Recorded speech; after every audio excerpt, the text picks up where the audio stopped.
그동안 우리 한국교회는 예배를 통해서 영적인 풍요를 누려왔습니다.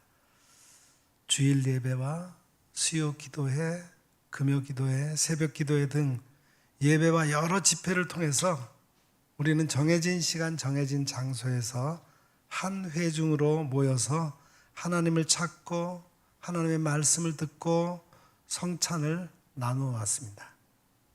하나님께서는 또한 그런 예배와 집회 중에 임하셔서 풍성한 은혜를 내려주셨어요. 그러던 중에 2019년 11월 중국 우한에서 처음 보고된 코로나19라는 신종 바이러스가 퍼지면서 이제까지 경험해보지 못한 새로운 일상을 맞이하게 되었습니다. 코로나19 팬데믹 상황과 창궐하는 전염병 앞에서 정부는 거리 두기와 예배 인원 제한 및 집합 금지라는 행정명령을 내렸고, 이로 인해 교회는 한 장소에서 모여 한 공동체로 예배할 수 없었고, 소규모 모임으로 모여서 성경 공부하고 교제하는 일도 막혀버렸습니다. 지구촌 어디나 할 것 없이 이로 인해서 예배를 위해 교회로 향하던 발길은 끊어졌고, 주 안에서 함께 나누던 성도의 교제와 영성은 약화되고 경제가 혼란에 빠지듯이 교회 재정 또한 어려움을 겪게 되었습니다.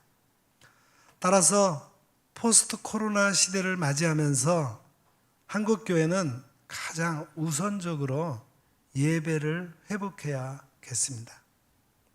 그래서 제107회 우리 교단 총회 주제를 복음의 사람 예배자로 살게 하소서라고 정했습니다. 주제 성구는 제가 오늘 읽어드린 본문의 말씀, 예배 회복과 관련된 말씀입니다. 시편 50편 5절과 로마서 12장 1절입니다. 시편 50편 5절은 한 공간에 한 회중이 한 공동체로 모이는 예배의 중요성을 강조하고 있습니다. 하나님께서 예배를 받으시기 위해 성도들을 불러 모으신다는 거예요. 나의 성도들을 내 앞에 모으라. 그들은 제사로 나와 언약한 이들이니라. 여기서 나의 성도와 제사로 나와 언약한 이들이라는 표현은 하나님과 성도와의 관계가 제사, 즉 예배로 이어진다는 것을 말씀하고 있습니다. 즉 하나님의 백성은 하나님께 예배하는 자들로 부름을 받은 성도이며 하나님과 예배로 언약을 맺은 사람들이라는 것입니다. 시편 50편은 하나님과 인간은 예배로 언약을 맺었기 때문에 하나님이 기쁘게 받으시는 예배가 되기 위해 가장 중요한 것은 진정성이라고 말씀합니다. 그 진정성은 제물의 종류나 양, 예배 횟수, 부지런함에 있지 않습니다.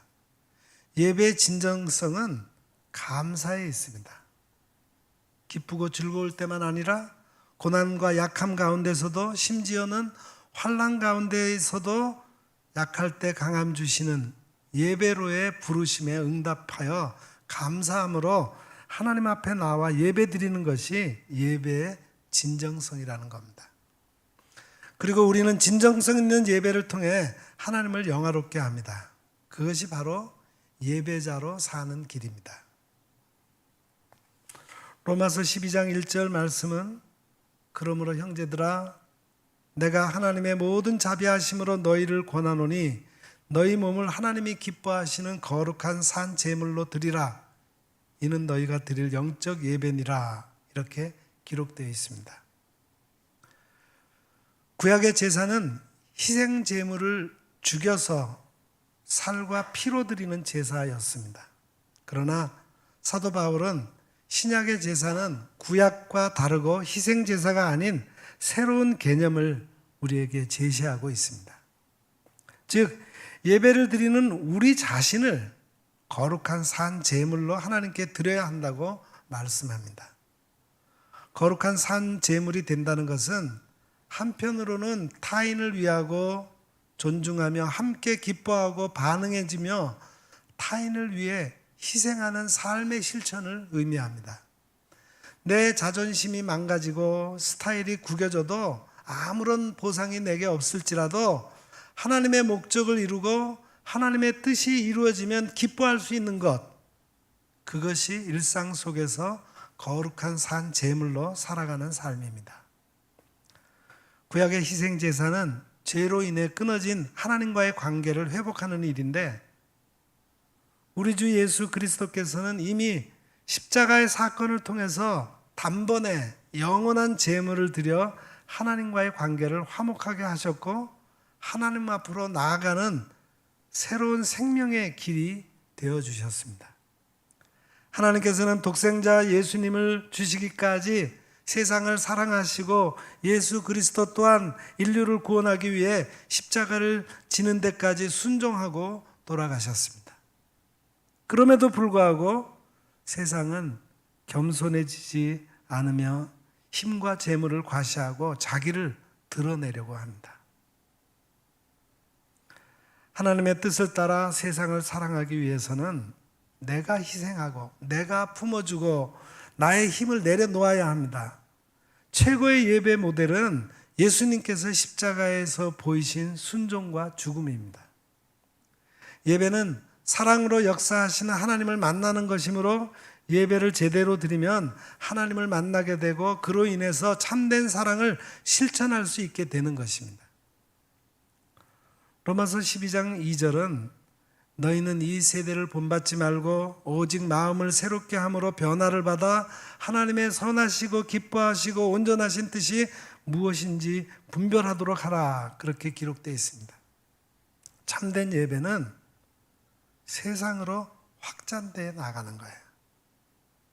하나님의 원리와 세상의 원리는 다르므로 예배를 통해 하나님을 만나고 하나님의 말씀을 듣고 고민하고 기도하던 문제에 대해서 하나님의 응답을 듣는 그 다음에는 하나님의 파송을 받아 복음을 들고 삶의 자리인 세상으로 나아가야 합니다.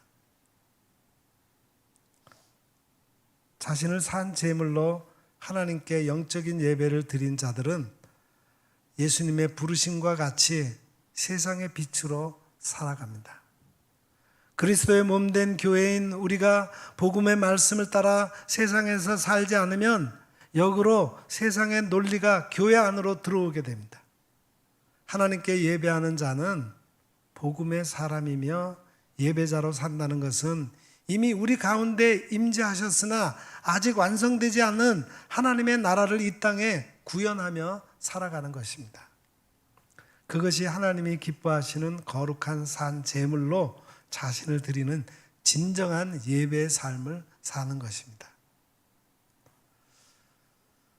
웨스트민스터 소요리 문답 첫 번째 제1항은 인간의 제일 되는 목적이 하나님을 영화롭게 하는 것과 영원토록 그분을 즐거워하는 것이라 했습니다. 어떤 상황에 처해 있든지 하나님께 감사로 예배드리는 자가 하나님을 영화롭게 하는 것입니다. 복음의 사람은 하나님께서 뜻하신 목적을 위해 살아가는 사람들이며 그 목적을 바라보고 날마다 예배자로 살아가는 사람들입니다. 복음의 사람들인 한국교회가 예배자로 살아가므로 하나님의 나라와 그의 의를 이 땅에 이루어 나가시기를 축복합니다.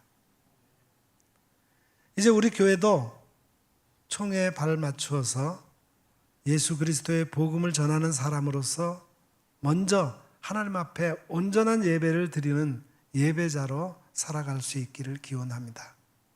열심히 이제는 핑계대고 뭐 때문에 못 나온다 이렇게 하지 말고 모이기를 힘쓰십시오. 그리고 함께 모이면 찬양하고 기도하고 말씀드리며 예배함으로 예배 중에 임재하시는 하나님을 만나는 감동이 넘치는 그런 예배를 드릴 수 있는 우리 교회가 되기를 간절히 기원합니다. 기도하시겠습니다.